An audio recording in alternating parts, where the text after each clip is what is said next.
mejora. Pues El abogado fue como insultante, que lo dijiste. El tono no me gustó. Sí, pero tú mejoras. Tú mejoras. Como que el tono debiste cambiarlo. No, es que tú mejoras. Tú puedes, un proceso arduo, pero tú mejoras. Rosario, cuando tú no vayas a venir, llámame, yo no vengo. El dengue. Mayores focos, Santo Domingo Norte y Santiago. Grave.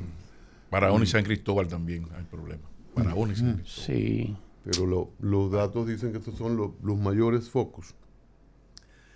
El Colegio Médico ICE, bueno, realmente es el exdirector del Robert Cabral. Guerrero. Clemente. Guerrero. ¿Sabes que Clemente usa un afro así como el que tenía Leonel hasta hace poco? Siempre me lo recuerda. No iba eso ahí, no iba. Pero siempre me lo recuerda Clemente. Eso no iba ahí. Mire, Clemente, que es infectólogo, es bueno. Dice que podría convertirse en una pandemia. Sí. En una epidemia. En una epidemia, él sabe de eso, salió hace poco de la dirección del Robert Cabral y dice que esto ocurre cada 2-4 años. El Colegio Médico plantea colaboración. Yo creo que la colaboración debe ser de todos y qué bueno que el colegio dejó sin efecto el paro que realizaría mañana, jueves y viernes. Y desbordamiento en centros hospitalarios, privados, en el sistema público. Y hay que tener cuidado con lo que la gente, con las decisiones particulares, madres desesperadas, padres desesperados, bueno, la automedicación, dale eso mientras tanto. Vamos a esperar. Hay que tener cuidado con el esperar que la fiebre suba. Se puede hacer muy tarde en ocasiones. Aunque este dengue no tiene ese nivel mortífero de otros momentos. Pero hay que tener cuidado con la espera y la automedicación. Y cuando usted ve el drama, uno que es del barrio, pero ahora situaciones muy agravadas, que uno ve en imágenes de televisión, en personas que están al borde del río Sama, de Isabela, la parte de arriba, en cañadas. Óigame, es muy, muy difícil combatir el dengue en esas condiciones. Es muy difícil. Gente que vive prácticamente dentro de cañadas y dentro del río para poder contener el dengue, pero que además que no tienen agua potable. Pablo refería ayer que el 20% sin agua potable. Y bajito, y cuidado. Cuidado. Hay que verificar. Cuidado porque esos reportajes son de Gran Santo Domingo. Estamos hablando de aquí donde se supone que está todo. Y Santiago, donde se supone que hay mayor prosperidad o menos miseria. Entonces, cuando usted ve ese cuadro, que la casa termina con los palos metidos en el río, o que están al borde de la cañada, o que a veces esa agua es el lugar de diversión de los muchachos, o donde se deposita toda la basura o toda la porquería humana, y entonces el cuadro es muy difícil para usted combatirlo. Y eso entonces por el otro lado también ese almacenamiento de agua, el Aedes aegypti es un mosquito, el epidemiólogo Roa le diría aparejero. No, es la hembra. Es la hembra que pica, ¿tú sabías? No es el varón. Sería parejera entonces. Ligera. Ese mosquito rayado es de agua limpia. Sí. Gusta el agua limpia. O sea, un agua que está almacenada, tiene varios días. Entonces el mosquito ahí se reproduce. A veces usted ve en los reportajes de televisión, cuando se habla del agua acumulada, que ya está formándose. Usted ve los saltos del mosquito en ciernes. ¿Cómo se le llama esa etapa de la vida del mosquito? De larva. De larva. Usted lo nota que ya hay una vida, hay algo que mueve. Entonces es muy difícil ese cuadro. Esto aparte de lo que hemos dicho aquí, de los terrenos baldíos, zonas descuidadas, no atendidas, y es muy difícil así. Hace tiempo debimos evitar con prevención que se llegara a estos niveles actuales, pero ya estamos en el desbordamiento de hospitales. Y los datos del Ministerio de Salud están con mucho retraso. No se controla el dengue o el impacto del dengue retrasando la información. Eso es una manipulación que puede crear una sensación de que no es tan grave y en definitiva afectar el combate o la protección de la gente frente al dengue.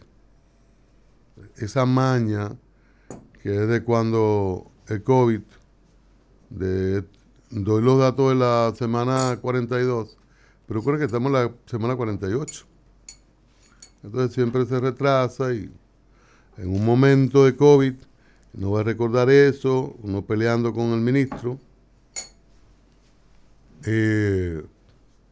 decía, no, hay que hacerla, estamos viendo los datos y los datos hay que hacer compendio, depurarlos, pero mentira, era una retención del dato en el momento en que subía los casos de COVID en esta situación.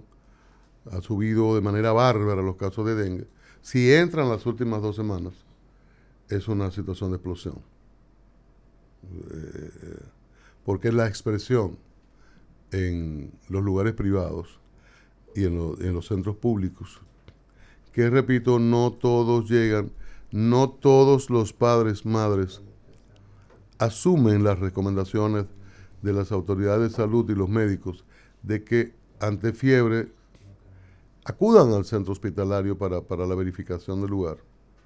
Entonces, es una parte, no me atrevo a aventurar el nivel porcentual, pero es una parte de la que acude a los centros médicos con fiebre, sospecha de dengue, otros esperan, y ahí hay un enorme riesgo. Entonces, cuando usted no da los datos actualizados, puede crear una sensación falsa de que el tema no es todavía tan grave y la gente puede descuidar la vigilancia. Entonces si no hay tiempo de la prevención, bueno, pero el ataque con la fumigación y retiro de corotos, con el auxilio probablemente de otros niveles oficiales, como alguien planteó, de los militares, que siempre están prestos. Hay un área de las Fuerzas Armadas que tiene que ver con el auxilio comunitario, ciudadano, que puede prestar una buena labor. Y educar y fumigar. Y los médicos concentrarse en sus labores. Se puede pelear posteriormente. Se puede pelear posteriormente. Ahora es un momento no solo de proponer cosas, sino de trabajar intensamente para ayudar a los dominicanos y dominicanas a contener esta, que parece que está cerca, si ya no es una epidemia. Hay un reportaje, encontré en el País de septiembre del 2021, es decir, hace 2 años, que es sobre esto del agua potable y el dinero que gasta el dominicano en agua embotellada, que si compra agua embotellada es porque no tiene la posibilidad de agua potable en su casa, pero inicia de una manera tan contundente. Imagínese un país donde 9 de cada 10 habitantes de las ciudades utilizan agua embotellada como fuente de agua potable. No se trata de una zona desértica o con escasas lluvias, es República Dominicana. Oiga usted. Esto es en el País de España, o sea, no estamos hablando de un nivel o de esto, esto es un reportaje muy bien documentado. 6 de cada 10 hogares urbanos, 6 de cada 10 hogares urbanos y la mitad de los hogares rurales en ese país caribeño reportan un suministro de agua intermitente. Es esas comunidades que les llega a veces, aquí ustedes escuchan los reportajes, que a veces le llegó o no le llegó. Le llega 2 veces a la semana. En San Carlos Nunca llegó. Mientras yo estuve ahí, yo siempre refiero que me bañé en ducha a los 20 años. Nunca llegó.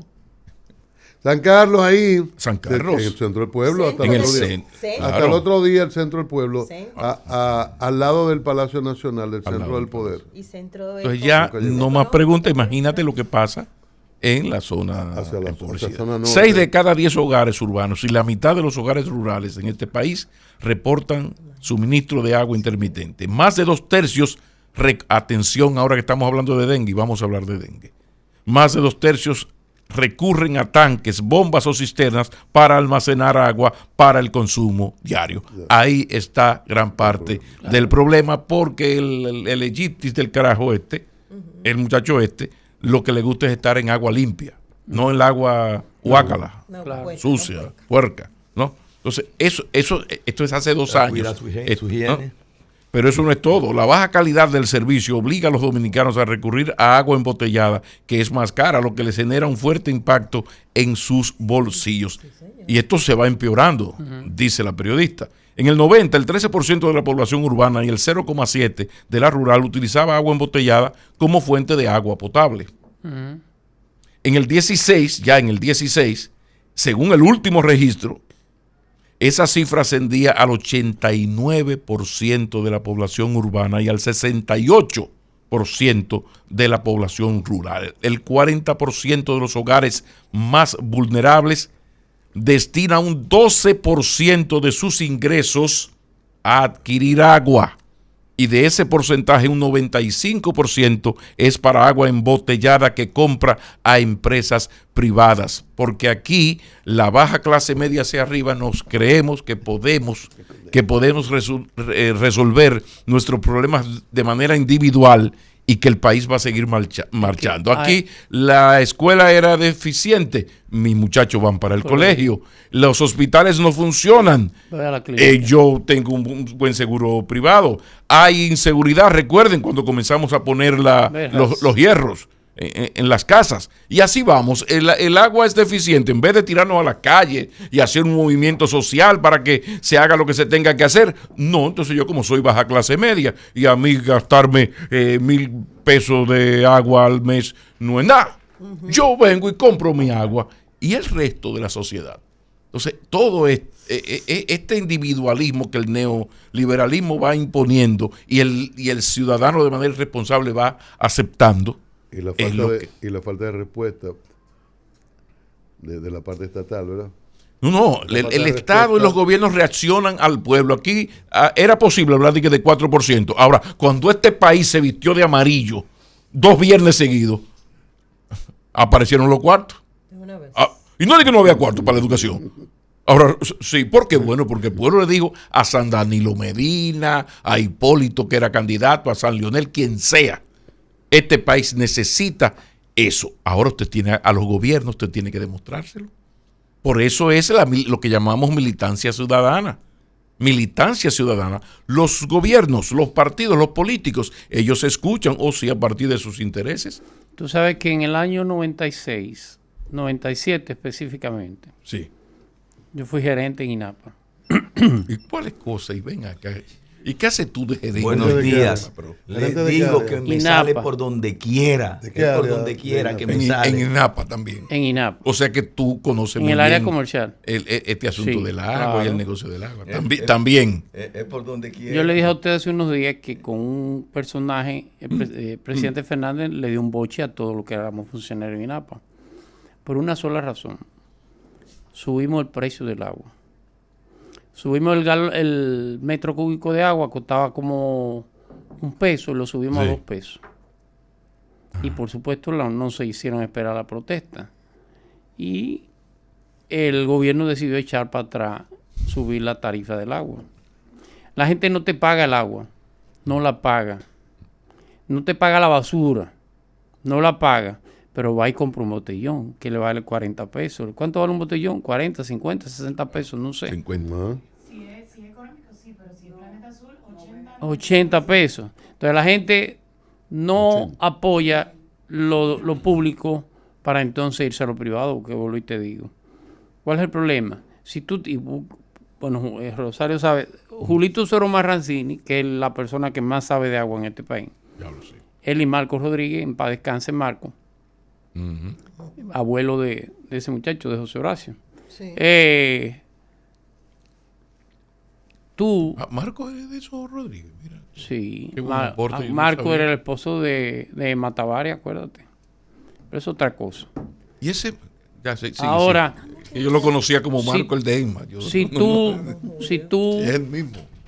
Julito Suero se bebe el agua de la llave en su casa. De la llave. Si tú te bebieras el agua, en cierta zona de aquí no pasa nada. Porque el agua de los acueductos está bien tratada. Quizá no tenga el sabor del agua privada, pero es una agua buena. Ahora, ¿qué pasa? Que hemos perdido esa idea de que el agua pública no sirve, y no es así, uno. Y dos, los tubos se viven. Como tú, cuando te cortan el agua, todavía tenemos el procedimiento viejo de que el agua hay que cortarla. Hay que cortarte el tubo. Y desde que tú cortas el tubo y metes una goma y metes esto, sencillamente la contamina todo el sistema. Lo que pasa Pero es... peor aún, y perdóname lo que quiero llamarte la atención. Ajá. Este es el único país. Sí. Yo estuve en Curazao hace como 3 meses. Y algo que veía en Curazao, que la casita más pobre, no, tiene un medidor de agua. Este es el único país que tú no te miden lo que tú consumes de agua. Tú lo gastas.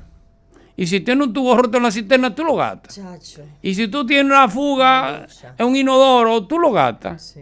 Como no te lo miden, tú tienes un derroche de agua. ¿Me Ni entiendes? entrada ni salida. A lo que nada nos cuesta. Entrada y salida. A lo que nada nos cuesta. Pero que no tiene que ver con pobreza, vuelvo y te digo. Esos países son más pobres y la gente respeta. Cultura ciudadana. Déjeme Si decirle, tú evitaras, perdóname, desperdiciaras menos agua, el agua llegara. Tú entras aquí a la ciudad alrededor de 7 metros cúbicos de agua. Para una población de 15 millones de Cultura habitantes. ciudadana. Y aquí hay lugares donde no hay agua, porque uno lo derrochan. Cultura ciudadana. Pasa con la energía eléctrica también. yo lo que creo en ese caso es que Buenos días, nosotros, chico. dije buenos días ahorita. Mira a tu amigo. Dije buenos días hace un momentito Pero mira a tu amigo para Julián ahí. decirle que por donde quiera me sale. Traidor. Ayer se fue del lado de Dije ustedes. buenos días para decirle por donde quiera me sale. Yo lo que creo es que Chico, que yo soy viejo, chico. a los dominicanos en el orden de, por ejemplo, de esos servicios que tú dices que no pagan. No paga algunos No servicios. lo paga. Ni basura, ni agua. Ni basura, ok. La electricidad la paga una parte porque te la Ha habido cortan. una incapacidad oficial También. para que la Ine- gente se también. acostumbre a pagar esos servicios. Las dos cosas. Porque, no. Pero fundamentalmente porque aquí no hay una disposición del Estado a lograr que esas cosas se hagan organizadamente. Aquí no la hay, por asuntos políticos, por lo que sea. Pero, ¿qué ocurre?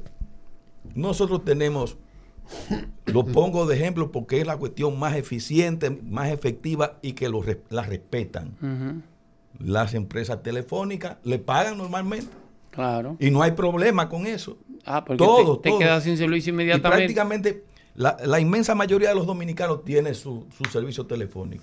Tenemos en la línea telefónica Clemente Terrero, que exdirector del hospital Robert Reed Cabral, que es infectólogo. ¿Es el Angelita? La voz de alarma con relación bueno, ha hecho una advertencia con relación a esta expansión de dengue. Doctor, buenos días, bienvenido a Diario. Buenos días, Cristian. Qué bueno tenerlo, doctor. Usted que ha tratado por muchos años con niños, estuvo al frente del hospital, esta situación de dengue desesperante. Afecta a adultos, pero cuando uno ve a un niño que sube fiebre, uno como padre la desesperación es tremenda. El cuadro, la mirada suya, ¿cuál es en este momento? ¿Cuál es el nivel de posibilidades más de que se agrave esto y cómo combatir esto, cómo frenarlo? Esto va a depender del agravamiento de las acciones que hagamos. Uh-huh. Si podemos hacer intervenciones puntuales, hacer realmente operaciones nacionales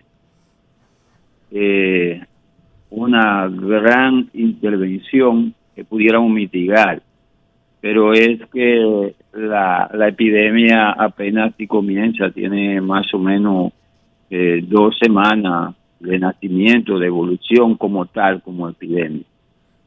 Y entonces la situación es bastante grave y preocupante, porque los centros de salud a nivel nacional, tanto público y privado, están llenos, no dan abasto. Anoche estuve llamando con una paciente que me llegó al centro de obstetricia y ginecología, no había cama. Llamé a la Rodríguez Santos, no había cama.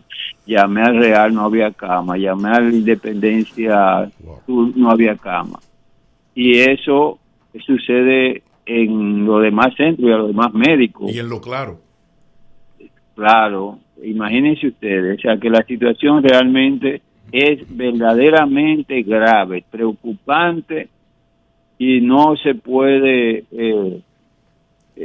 quitarle mérito a esta situación que tenemos en la República Dominicana, porque eso va en detrimento de la salud de las personas y sobre todo de los niños. Hay que darle la respuesta que merece, darle la importancia que tiene, ¿verdad?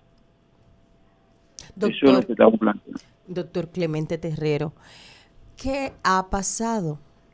Estamos aquí hace rato y hubo momentos antes de este tiempo donde hubo planes que evidentemente funcionaron porque hubo control con menos recursos, con menos tecnología y con menos información, y estaban controlados. ¿Qué pasó? Porque República Dominicana se proyecta que tendría tormentas y ciclones supuestamente todos los años. ¿Qué pasó con la política de prevención? Es que estamos mirando para otro lado, y el dengue venía dando señales de que estaba activándose, que estaba aumentando desde hace meses, 1 o 2 meses, poco a poco, de manera paulatina, pero había que prestarle atención. Entonces no se le prestó la atención debida, y por eso tenemos esa situación ahora, porque no se planificó. Si tú no tienes en cuenta algo, pues no le da importancia, y eso es lo que ha pasado. Por eso estamos así, y realmente no podemos negar esta realidad porque la estamos viviendo. No podemos decir que la situación está bajo control, que estamos por debajo de los casos, porque eso va en contra de la solución del problema. Hay que mirar las cosas tal y como es. Nosotros que estamos viviendo esto, primero uno que tiene experiencia en esto, muchísimos años, sabía que este año era epidémico, estábamos conscientes de esto, por lo menos nosotros que conocemos esto, que teníamos 4 años sin epidemia, que la última fue en el 2019, las epidemias de dengue se producen cada 2 a 4 años, las medidas que tomamos en la pandemia ayudaron a reducir el número de casos, pero tenemos 2 años que el país se abrió, hay más movilización social, hay más actividades, o sea, teníamos todas las condiciones, hay más lluvia, hay inundaciones, o sea, teníamos todas las condiciones para que esto apareciera este año. Entonces ya la tenemos, no debemos negarlo. Doctor, o sea, usted lo está diciendo así, no es que viene, no es que se puede producir el fenómeno, sino es que es que hay una epidemia en este momento. Claro que sí. Bueno, las informaciones te lo dicen. O sea, los centros privados, aquí no había una cama anoche para yo ingresar a un paciente aquí, y cuando llamaban habían 4 y 5 pacientes en espera de cama y no había. Los hospitales igual. Entonces no es que uno está inventando, es una realidad. Si quieren, bueno, lo pueden contactar por centro hospitalario. ¿Cómo se define una epidemia, doctor? O sea, ¿cuándo la situación llega a un nivel que yo le puedo decir que es una epidemia? ¿Cómo se define eso en medicina? Cuando hay un incremento en el número de casos en un periodo de dado con relación al periodo anterior. Te voy a poner un ejemplo. Bueno, no tengo los datos del año pasado, pero te voy a poner esto como ejemplo. Sí. En el Robert Reed Cabral, hasta el 31 de julio, teníamos 200 casos. Sí, 31 de julio, ¿verdad que sí? Sí. 200 casos. Si tú divides los 200 casos, julio es el 7º mes, ¿verdad? Sí. Ajá. Son 30 casos o 31 casos por mes. Exacto. Eso significa un caso por día. Eso es endémico. Pero ahora tú estás ingresando en el Robert Reed Cabral 10 y 15 casos por día. Eso es epidémico. Dios mío. Por eso se puede hablar de una epidemia. Cuando yo salgo de la dirección el 1 de agosto, o sea, el reporte fue el 31, el día primero Doctor. estamos en una situación de desbordamiento, entonces estamos en un periodo epidémico, no lo podemos negar. Una pregunta, doctor. ¿Siempre la solución es fumigación? ¿Esa es la única solución para el tema del dengue? No, Porque eso esa no es complica una a veces solución. otro tipo de enfermedades, asmáticas, esas cosas.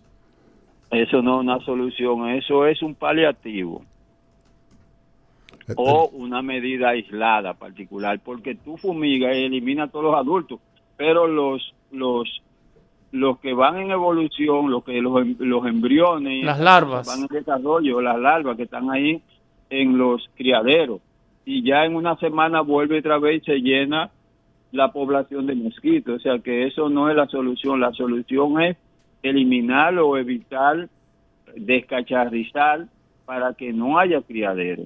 Y eso se logra con una movilización social, una acción.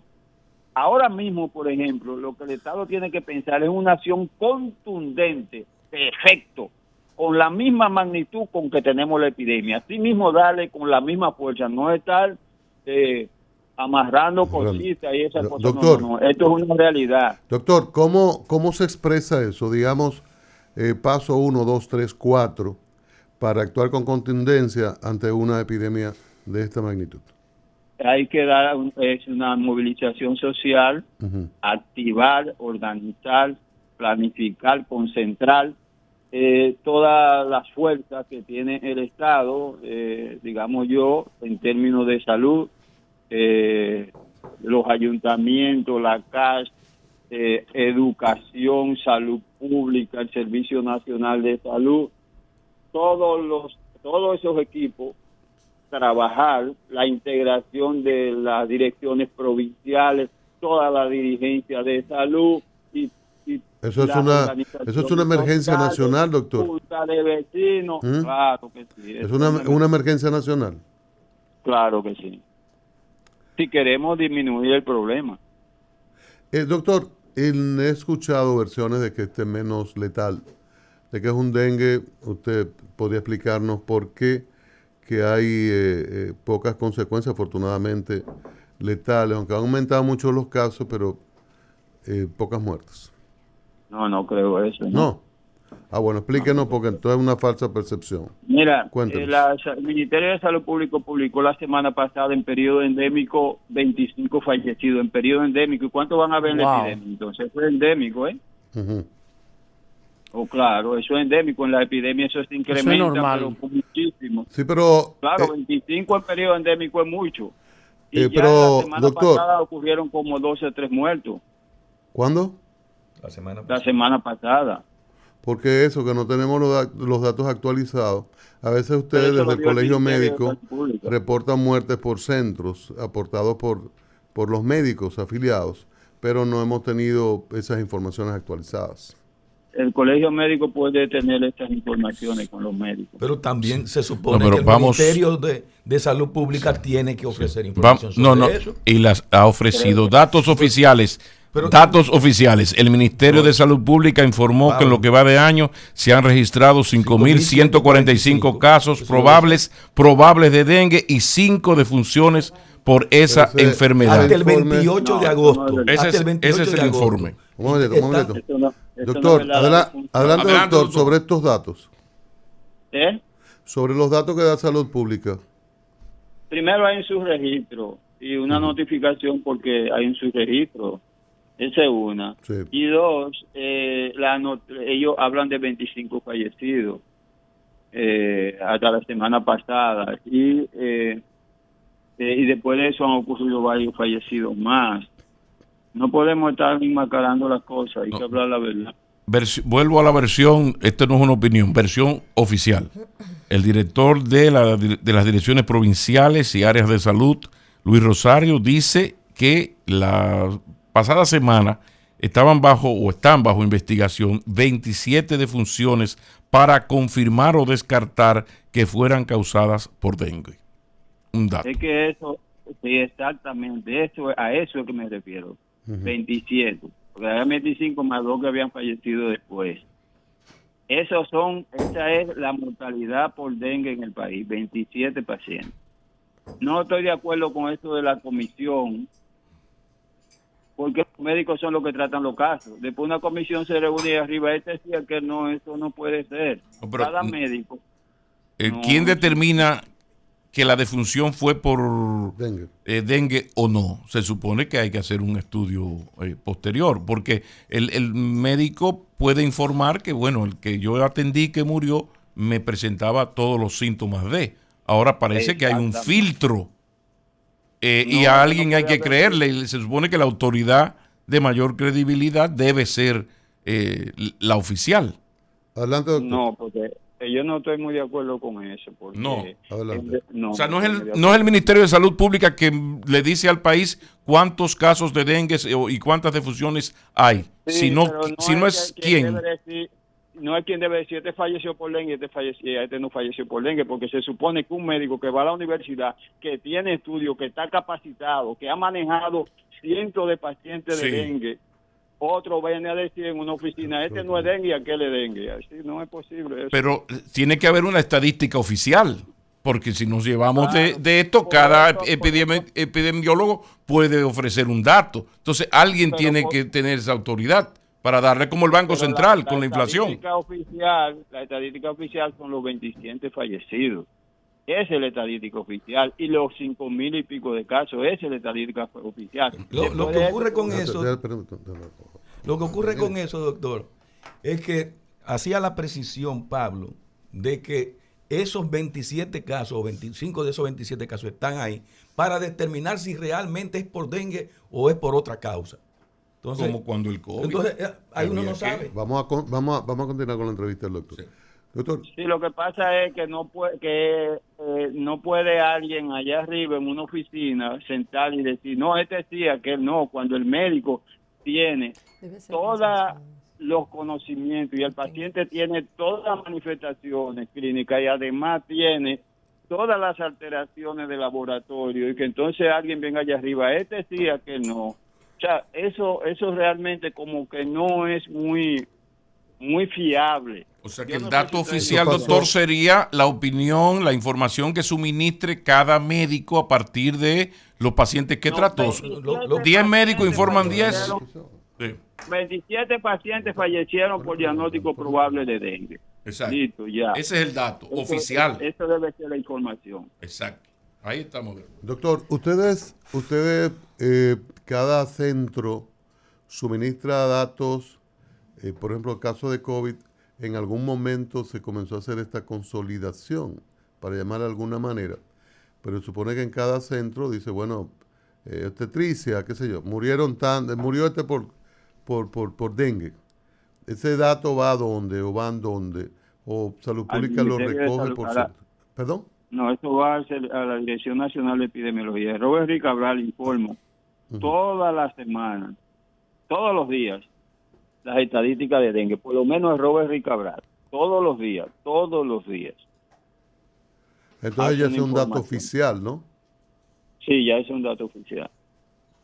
Pero no todos los centros están en capacidad de eso, no todos los centros lo hacen, además los mismos privados, que no hay ese servicio epidemiológico tan desarrollado como lo tienen los servicios públicos, porque en el Ministerio de Salud Pública tiene un procedimiento, unas normas unos reglamentos Una metodología. de lo que son las enfermedades de notificación obligatoria y se lo exige directamente a todos los hospitales y los hospitales generalmente cumplen con eso. Doctor Clemente Terrero, con él estamos conversando. ¿Qué ha pasado también? Nosotros veíamos que habían mesas compuestas por organismos internacionales, estaban incluso planteadas cuáles eran las líneas de recabar información, una metodología. ¿Dónde quedó esto? No ahí están las mesas. ¿Qué sucede? Porque es que uno está totalmente sorprendido de que volvimos a una etapa que es como los 70, los 60. Yo no entiendo, la verdad. Y entonces no escucho a los organismos con los titulares de antes tampoco, llamando a la atención en estos temas.